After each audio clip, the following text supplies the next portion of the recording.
My dear students, I am your headmaster.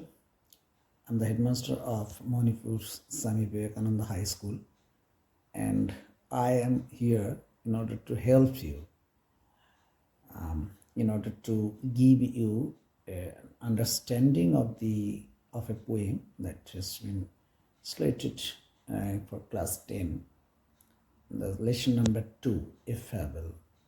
And fable is a poem, and this fable is written by an American poet, Ralph Waldo Emerson, one of the best known mystic transcendentalist poet, and who has a deep love and admiration for our Indian mythological culture.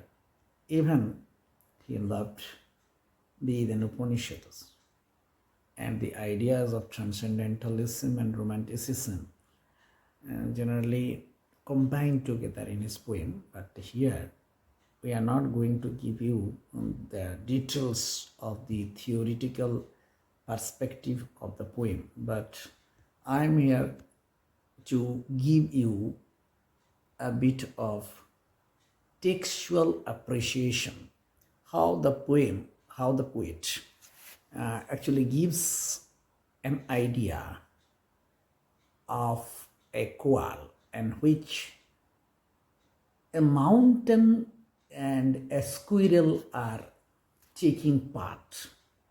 And in this koal, the mountain, of course, mountain means parvat, virat, paro. A parvat is fighting against a squirrel, chorui. So squirrel and mountain, when are confronting each other, is it possible that they are fighting against each other, except it is in dream? So it is obviously an imaginative koal, and in imagination, it is possible for us to fight. A squirrel cannot speak, a mountain cannot speak, yet they are fighting, yet they are taking part in a conversation. And in that conversation, that has been written down in the format of a poem. The poem is written in a very poem is very different from prose writing. Prose actually carries a rhythm of its own, no doubt, while prose might become lyrical. But when there is a difference, a conscious effort has been taken by the poet to create a symphony and orchestration of music. So music that creates the sweetness of a poem, and the poem is meant for listening, singing, and recitation.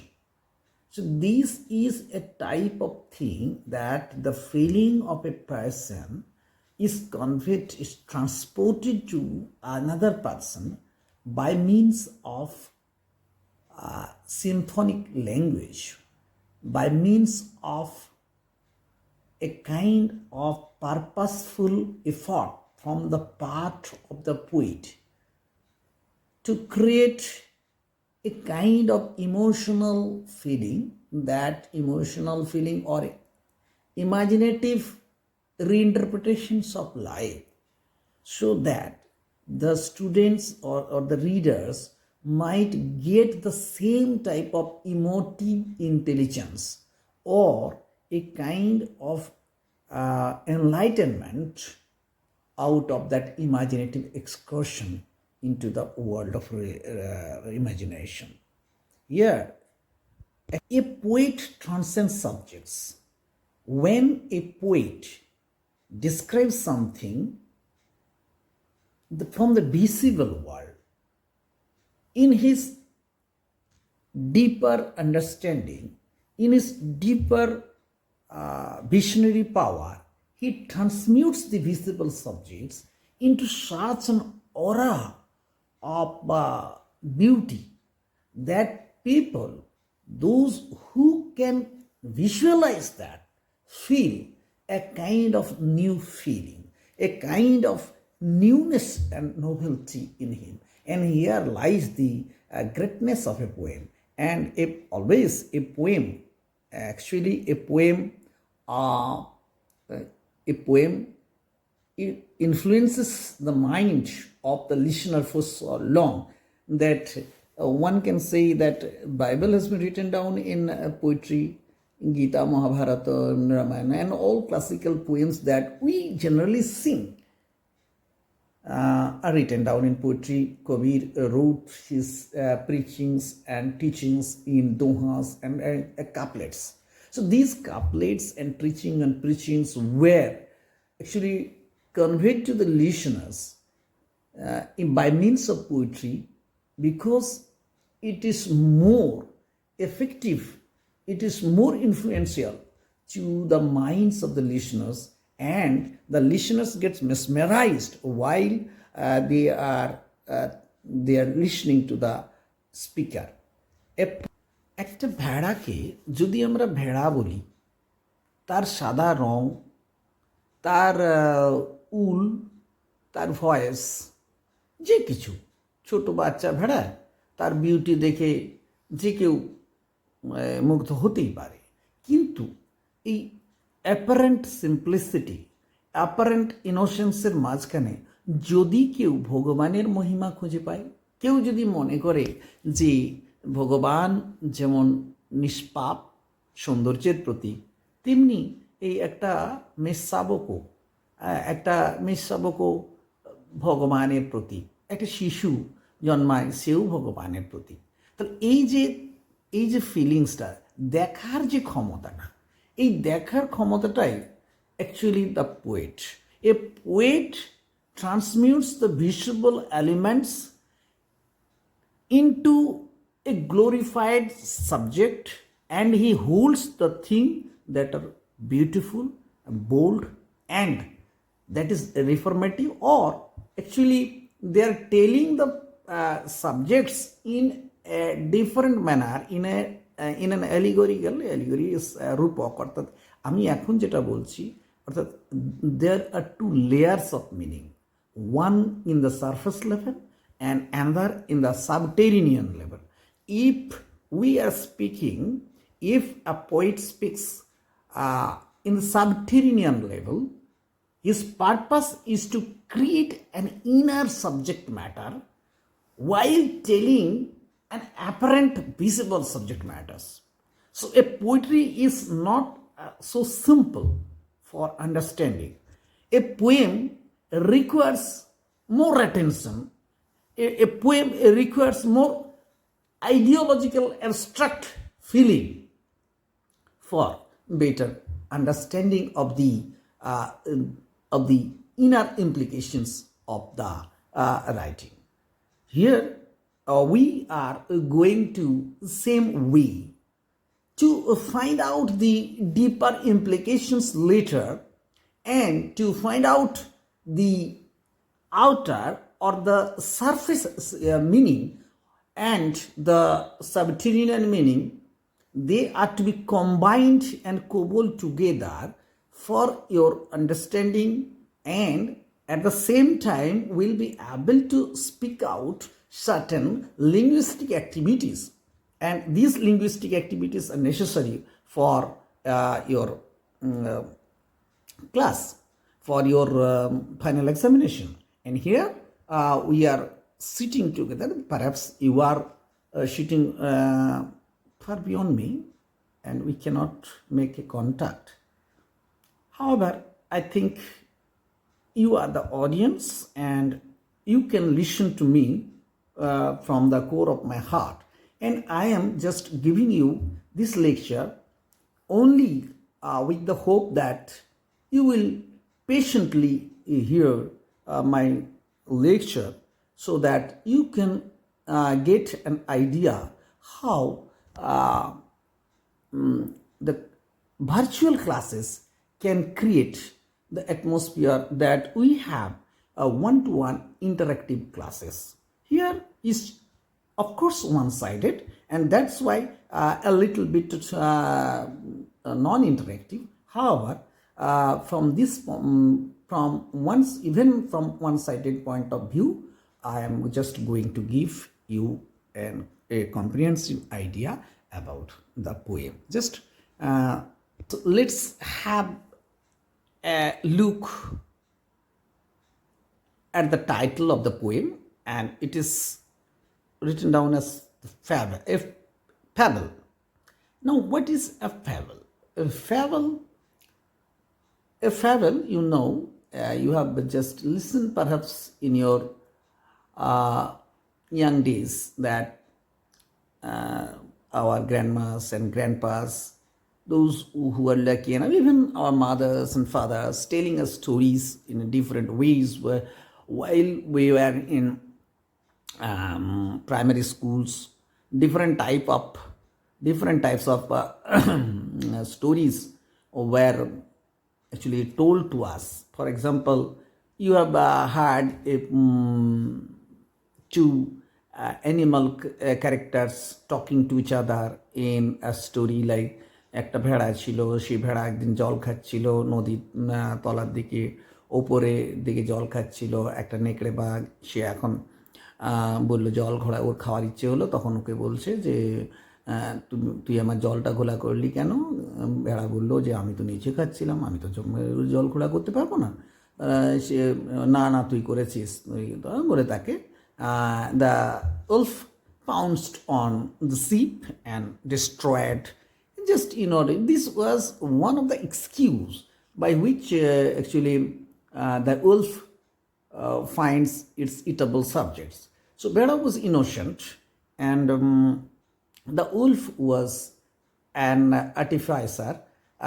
He found out different kind of actually critical plot in his mind to destroy or kill the lamb. So here we have seen the story.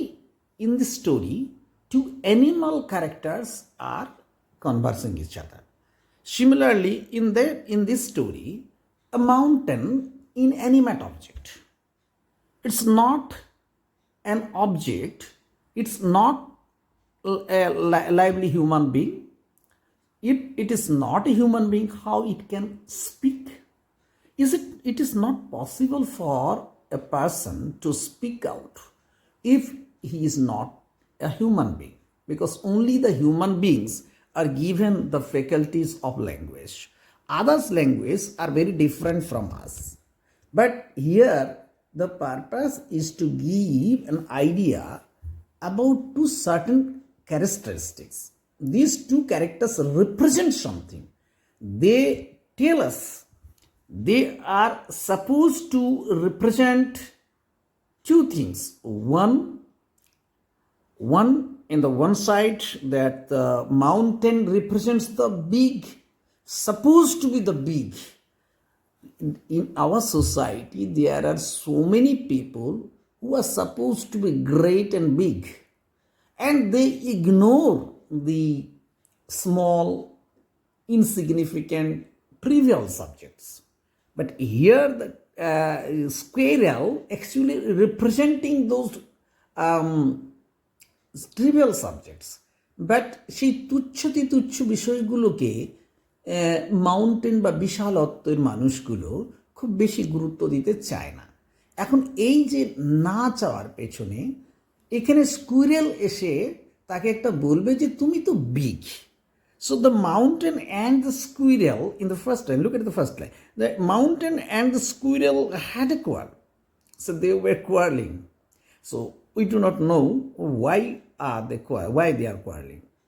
Now, if we look at the line first, it is categorically simple, and this simplicity is the mark of romanticism, romantic language.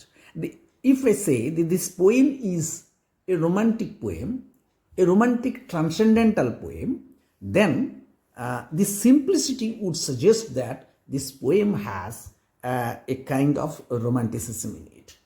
And mountain and squirrel had a quarrel. So here two natural subjects are quarreling. Mountain is a natural subject and squirrel is also a natural subject. Mountain and squirrel are quarreling, and it is not possible for any mountain to make a quarrel except in a dream, So here is the imaginative excursion. Here is the imaginative transcendence. The poet tells very categorically in the opening that they are making a quarrel, and the former called the later. Actually, the first one calling the second one. Former means the first one, and so first one means the mountain. Mountain tells the second one or the squirrel. Little prig. So here lies the essence of mockery. So actually, mountain, since it is very big, a great one, it is making a kind of mockery and sarcastically telling that little prig, you are nothing but a small subject in this world, and in this small subject of world, you are falsely appearing to be morally very pure. You are actually taking a disguise. You are little one and you are taking a disguise of morally pure subjects. You are small, but you don't need to be a glorified subject, or you don't need to take any pride in your moral purity or in your moral subjects. Now, Ban replied. Ban is another name of squirrel. Now, the Ban replies, you are doubtless very big. I accept that you are not so small like me. You are doubtless, there is little doubt. There is no doubt that a mountain is a great subject. The hugeness of a mountain is admired by all. So, even when we compare, if we compare two subjects, we generally comparison generally highlights the greatness or superiority of one thing when it is compared to the other. If I say that lion is stronger than man, it means to suggest that lion is superior in animal ferocity, in its power, strength than a human being in brutal force. Actually, it means to suggest that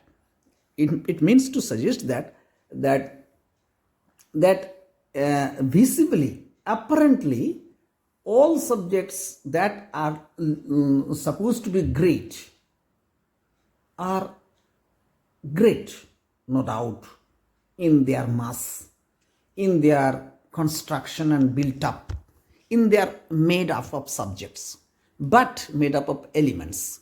But their greatness, their lack of morality, if we compare, is there any morality in the big subjects or great subjects like mountains? Perhaps not, or perhaps yes. We do not know. We are hanging in balance. So we need to actually find out the rest of the poem in order to find out the next one. So, but all sorts of things and weather must be taken together to make up a year and a sphere. Now, here is, we can remember a poem by Ralph Waldo Emerson. And in that poem, one and all. So here, in that poem also, the poet Ralph Waldo Emerson echoes the same thing, that a person is not an isolated subject in this world. A person actually need to be circumscribed by so many natural subjects. A person is just a part and parcel of natural world.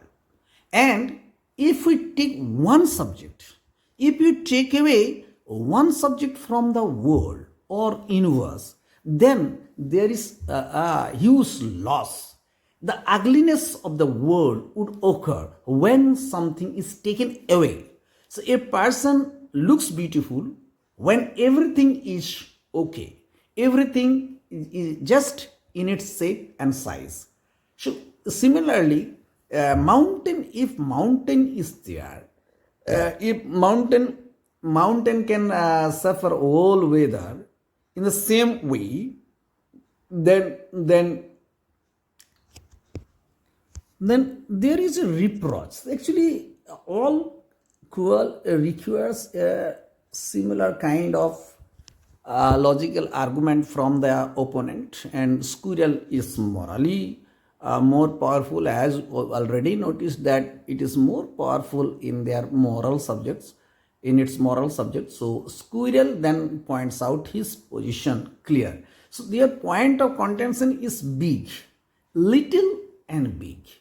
You, it accepts, the squirrel accepts that of course you are big one, I don't have any kind of objection, you are doubtless very big, so I don't have any objection, you are absolutely correct that you are big one, you are a great one.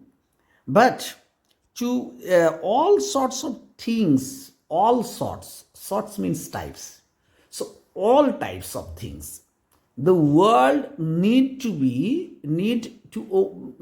take everything in considerations. So if there is small things, then the value of big things are there. If we lose small things in this world, so the value of big things will automatically lose from the world. In order to make up a year, moments, months, and all subjects, like the different types of weather, rough weather, rainy weather, cool weather, we have to pass through everything. In order to make a year, we need to pass through all kinds of weather, and all kinds of weather are necessary to create a whole year. Similarly, the world, the universe requires all subjects in this earth combined together to keep its beauty, to keep its strength, and keep its place. And the whole sphere. Sphere means golok, অর্থাৎ golok or the round shaped earth. Sphere is the round shaped earth. This round shaped earth includes everything, all kinds of subjects, little and big, within its pocket, within its big basket. There are so many beautiful subjects that are kept lying in that box. So we have to think of the fact that nobody can ignore the value of small things, even though value of small things are very little. And I think it no disgrace to occupy my place. Now, every person from the humble origin or the greatest people have their own pride of their own positions. And squirrel, like all of us, those who are living almost like, think of the fact that we are living in Purulia, in Jaipur block, and we are an interior village, and nobody gives us importance. So, but yet, we have enough pride in ourselves because we are simple. We are so innocent type of people, and we have so much honor for us that we love to be a laborer. We make labor for our earning, yet we enjoy ourselves in this world, and we feel that this place is so good for us that we cannot like leaving this place, and we love this place so much that even in our dream we find this beautiful area as one of our dream earthly paradise. Squirrel continues, and it says, if I am not so large as you, you are not so small as I. If you are taking pride of your greatness, the hugeness of your structure, hugeness of the elements that you are made of, then I also take pride in my nothingness, almost insignificant, trivial construction. I'm simple, trivial subject. I do not need to take any kind of considerations of a big subject. But in my place, in my position, I feel myself glorified, honorable. So why should you think that only the big people or great people should take pride themselves in? I, a simple, insignificant subject, do not take pride. I take pride because take pride in our own positions. We do not need to go anywhere to become great. So our greatness are there. If you look out that greatness, you will find it. If you don't like to go into that, go to find out the greatness, then you will never find out. Now, if I am not so large as you, you are not so small as I. You are not so small as I, and not half so spry. Spry is delightful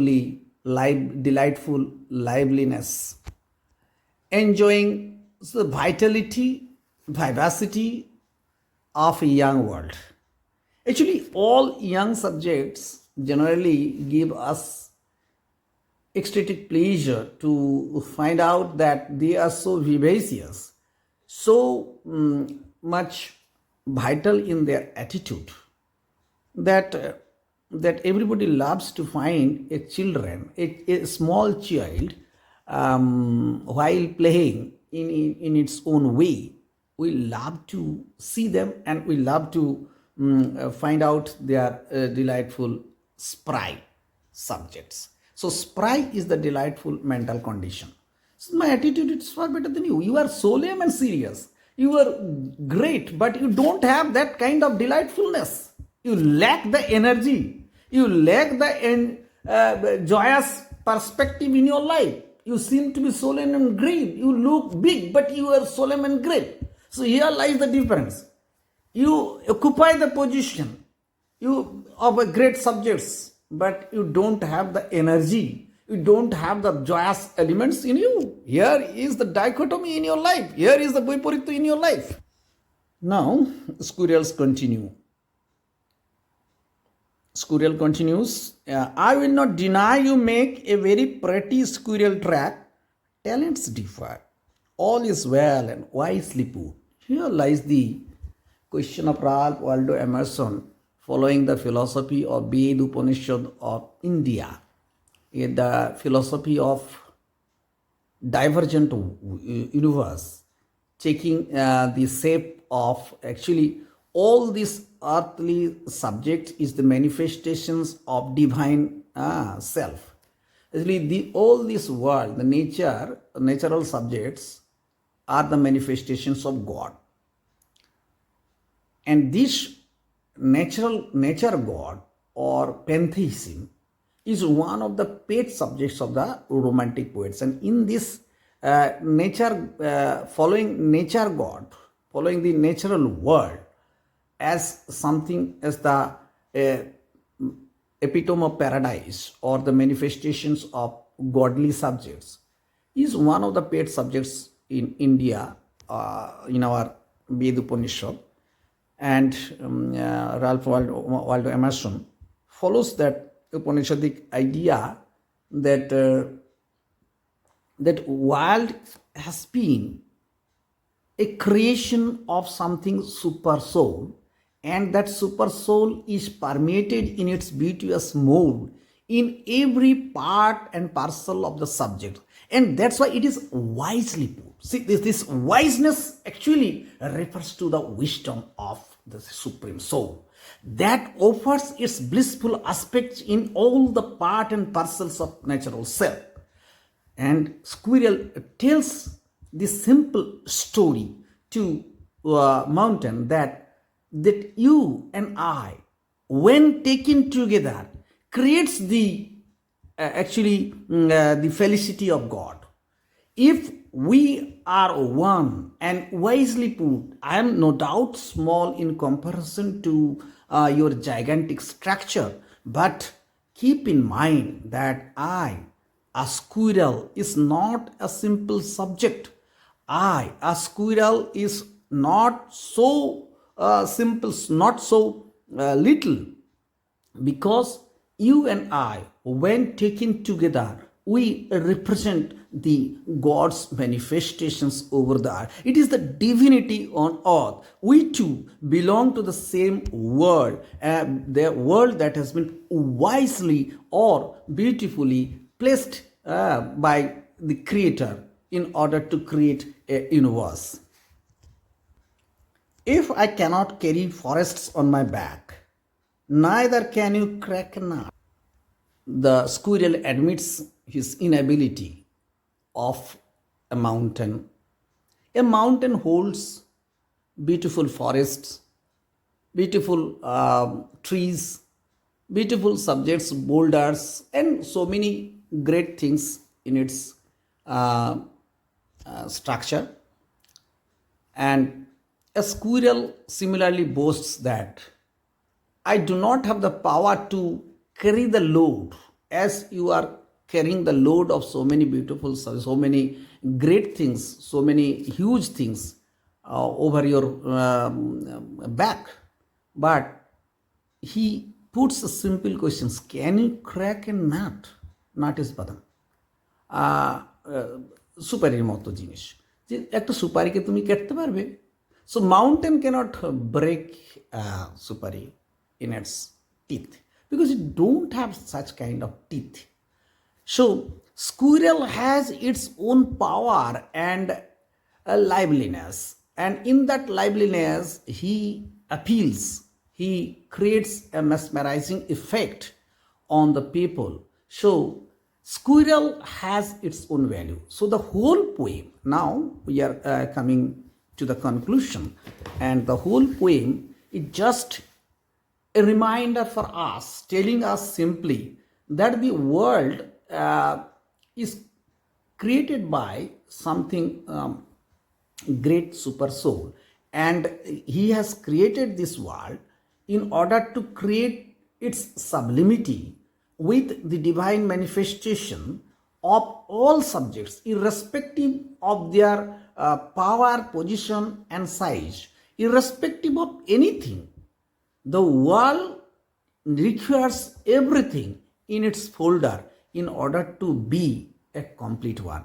So this completeness and perfection requires the combinations of big and small both. Here squirrel represents the village, rural, humble people, the common folk like you and me, and the big people, those who are just creating, just governing this world with their great power. So it's just a simple story telling us the story of our own life, telling us almost like bhav samprasaram. The bhav is to be elaborated, but in this elaboration bhav samprasarane যেমন হয় ঠিক তেমনি লিখে রাখো এক ফোঁটা দিলাম শিশির. So one simple contribution cannot make. One great contribution should only be recognized as great, but when a small, insignificant, trivial contribution to the world should be taken consideration of. We and I and you, all of us can make this world beautiful by combining together, living together, and by creating one unity of the world. This universe would become a lovely subject, so as wisely put by the supreme soul of this world.